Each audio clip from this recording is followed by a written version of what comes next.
Yeah, I'm going to try a little experiment. I kind of know how it's going to come out already. You can see like this frame here has real slight surface rust on it. And what I was going to get, well, I already bought it, but I left it at Wally World. First time I left something there, and I was like, I went back to get the damn thing, and it was gone. You know, I paid for it to check out, and I didn't take that bag. Getting grossed out by the people in there, but so it was Rust-Oleum rust converter and primer in one. It's not bad, but there was only one can left. I went to 2 auto parts stores. They didn't have any anyway. I was like, this is bullshit. I said, wait a minute. I said, you know, I did this before, and I said, you know, I'm probably going to wind up saving a lot more money anyway doing this. Vinegar, white vinegar, 50% solution. I dumped out this Kaboom shit because, to tell you the truth, this Kaboom crap, I don't know, well, I shouldn't say what it is, right? I found 50% white vinegar with 50% water works better than this junk anyway. And this whole big bottle runs you $2.38. So you can make 2 gallons with 50-50 mixture for $2.38, right? So what I'm going to do is I put the 50% vinegar in this bottle here, and I'm going to spray it on this, let it convert to rust. It might take a little longer, but I got a lot to do on the bottom of the car. Most of the car is pretty rust free because I did one time with pressure wash, scrub brushes, rust killing Rust-Oleum primer, and mag wheel paint over the Rust-Oleum primer. But I want to hit some more spots. Yeah, but first I want to use the vinegar and also that stuff called Awesome, which has orange oil in it. And I'm going to use my hot water little pressure washer, clean it all up, let it dry. Rust-Oleum and truck bed lining. So let's soak that baby down.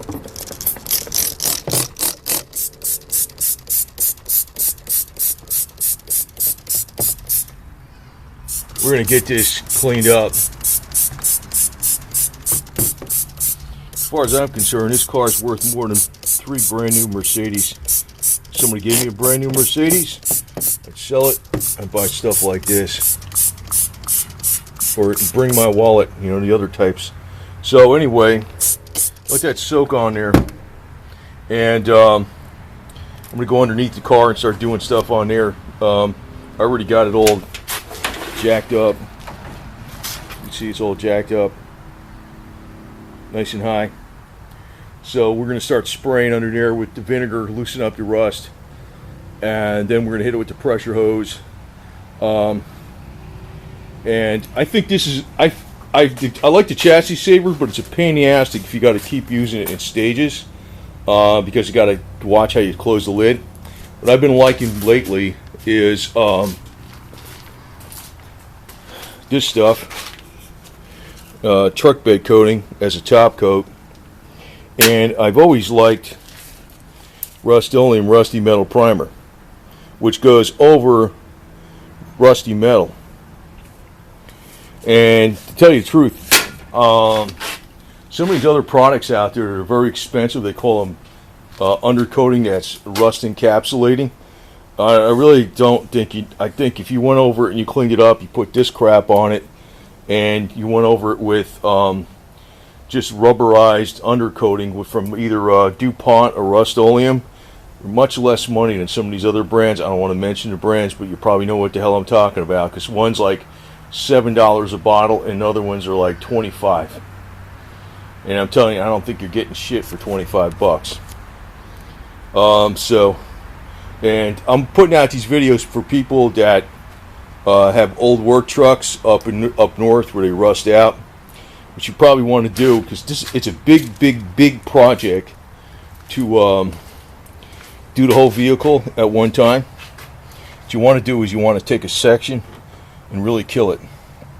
Like, in other words, take care of that whole section, whether even if you're doing 4 square feet at a time, take care of it. And you know, that's one reason I don't really like the chassis saver, because you got, every time you close that container up, you got to watch how you close it up, and if it's got any air in it and shit like that. It's a great product, And Port 15 is a great product. But these other products are better for touching stuff up, and I think they will last extremely long because I've seen that primer work for many years by itself, even without a top coat. And if you're top coating it with truck bed lining, spray con, and that truck bed lining will cover a lot. Like it'll practically cover this whole hood with one can. Maybe you got to do a can and a half on this large hood, maybe a can and a half. That's it. So it is not that much money. It is not that much money actually, but it's so damn easy to use because it's sprayable. And if you're going underneath the car and you're trying to get up in places, spraying chassis saver is a major pain in the ass. So, but I'm going to tell you though, if you really want to pressure wash the good way, cold pressure washer doesn't, well, you can take it to a place and put quarters in it, but I got this hooked up to my hot water with 2 Y fittings, and it puts, I got the hot water set to about 210 degrees, and it cleans like crazy. This shit cleans like crazy, so it's a good idea. Just telling you, because the way I do things, I do it in stages, and it's too much to do the whole damn thing at once.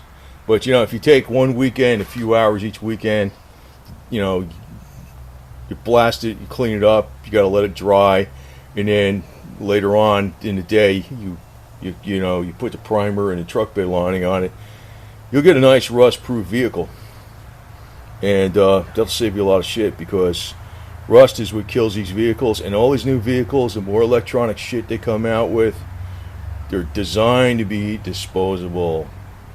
They're shit. The old stuff is good. The new stuff is junk. Yeah, up under here, this is up under the frame rail on the El Camino. What you really got to watch for, especially like all these lines going back on these brake lines, or whatever the hell they are. These are brake lines. Man, they can get rusty pretty easy. You know, they're protected, but still, a lot of crap gets up in here. And so got my that was actually some flaking off rust. Got my vinegar on here. Now I actually went over this whole vehicle, and you can see it's still kind of like silverish color. I actually coated this whole thing with after scrubbing the hell out of it with primer and the silver stuff. You can see it here. But the reason I don't like that chassis saver too much is you really have to spray it to get in here. Or you got to take the body off the car or some crap. You know, I'm not doing that. I mean, get the hell out of here. This is bullshit. So I'm going to get this rust basically loosened up with this junk. And you can see there's little spots. But you know, it's just 50% vinegar. So it doesn't have to be all off, because I'm going to be doing it with the rusty metal primer. Now I'm going to show you what you see, that transmission, how crapped up it is with crap on there. You know, it's, I never cleaned that crap for 10 years.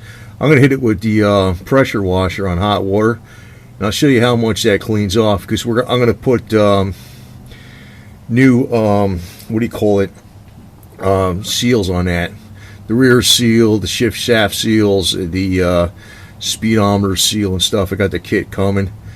And not the front seal, it has it in it, but I don't want to drop the transmission. I already dropped this transmission a few times. It's easier when you're on a lift. I don't feel like doing it under here, man. But that pressure washer with hot water really works good. But doing this kind of shit, it's like, it's preventive maintenance. But if you got, I'm telling you, if you got like a Dodge Cummins or something like that, or any kind of diesel truck, man, you want to keep that bitch running forever. And usually the whole thing that runs up, screws up on them, is the body. You want to keep that rust away.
Now you can see that really cleaned up everything underneath here really well, including way back up in there.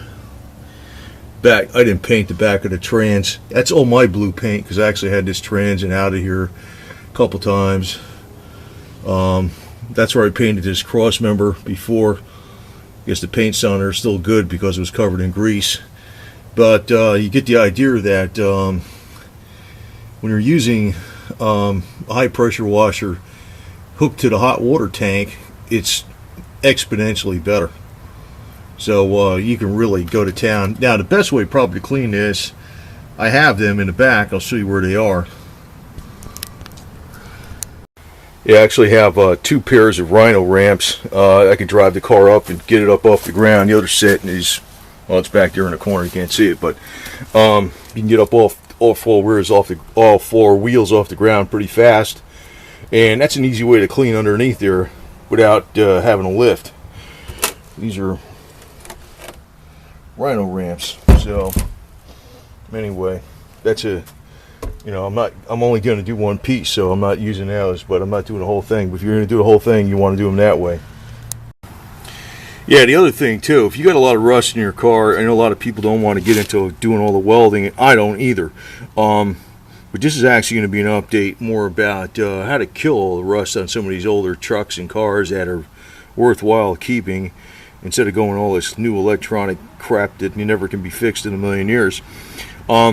This is a shitty wire welder I got, and I didn't use it for, I just bought it for the hell of it and never had time to use it.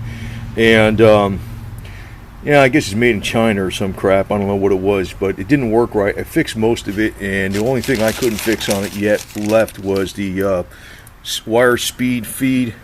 But I found a way to bypass it with a rheostat, and I got a couple batteries here, and it works, but I just don't know the speed. But I found out, this is my point on this, I found out the type of flux core wire you use makes a major difference in how the weld comes out. But I got another tip out there, and I want to try some wire other than this. It's by Forney.